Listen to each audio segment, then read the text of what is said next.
Dzień dobry. O, miło Pani widzieć, gratuluję. Gratuluję również i dziękuję za wsparcie.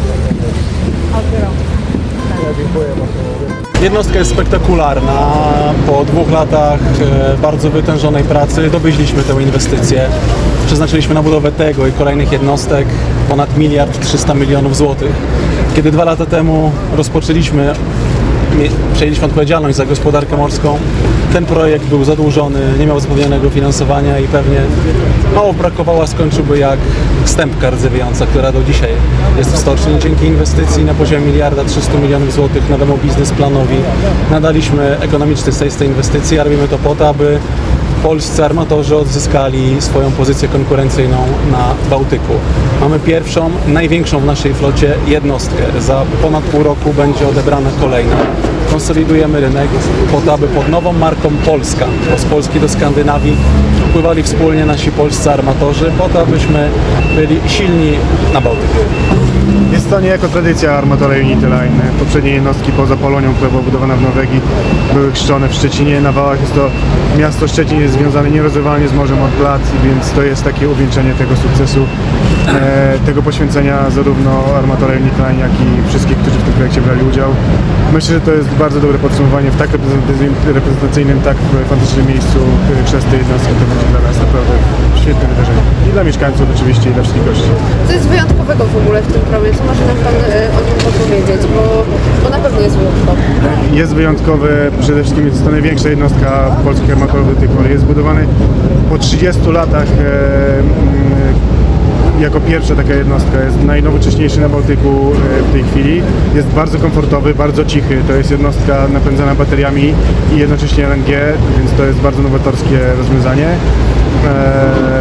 Napęd azjapodowy też jest czymś wyjątkowym w tym wypadku. Także to są jakby najważniejsze elementy, ale sam komfort i jaką ta jednostka prezentuje, myślę, że jest najlepsze, co możemy zaprezentować naszym klientom. Jakieś trudności na tej trasie wystąpiły? Komplikacje? Czy wszystko szło płynnie? Wszystko było perfekcyjnie, jednostka pięknie kruszyła lód na zalewie, także byliśmy pod wrażeniem naprawdę. Spodziewaliśmy się, że ta jednostka będzie naprawdę fantastyczna, ale ja osobiście jestem wzruszony mocno i naprawdę cieszę się z tego, że będziemy mieli tę jednostkę i za chwilę drugą, kolejną będzie. Ile osób teraz płynęło i kiedy on tak naprawdę pytanie, mogę do Panu tak skierować, tak? Były znaki. Ile osób teraz płynęło, ile osób było podczas tego rejsu i kiedy on tak naprawdę będzie mógł wystartować, przyjąć na swój pokład pasażerów? W tej chwili płynęło łącznie może około 120 osób, 100 osób załogi, czyli dwie zmiany tak naprawdę są na burcie od 17 grudnia, czyli od odbioru jednostki ze stoczni, plus kilkanaście osób reprezentujących zarząd portu, ministerstwo, armatorię Unity Line i grupę Parzytę. Emocje niewątpliwie są bardzo duże. Trzeba pamiętać, że jest to pierwsza polska jednostka zbudowana tej wielkości dla polskiego armatora, właśnie tak jak już kolega wcześniej wspomniał, 38 lat. Ostatnio był to prom zbudowany w stoczni jeszcze szczecińskiej 38 lat temu, więc w tej chwili jest to powód do dumy. Emocje są bardzo duże. Trzeba pamiętać również, że dla nas, jako dla Polskiej Żeglugi Morskiej, która jest armatorem, która jest Unity Line, będąc armatorem, jest częścią grupy Polskiej Żeglugi Morskiej. Jest to wyjątkowe, ponieważ równo w styczniu tego roku minęło 75 lat od czasu, jak Polska Żegluga Morska jest przedsiębiorstwem funkcjonującym w żegludze i w gospodarce światowej. Także kumulacja tych wszystkich zdarzeń w Szczecinie, który jest prawdziwą stolicą polskiej żeglugi w tej chwili, jest dla nas, dla wszystkich, dla pracowników, dla załogi, myślę, że dla mieszkańców też bardzo ważna i kumulacja tych pozytywnych emocji, mam nadzieję, będzie nam towarzyszyła przez te kilka dni, kiedy prom będzie tutaj stał.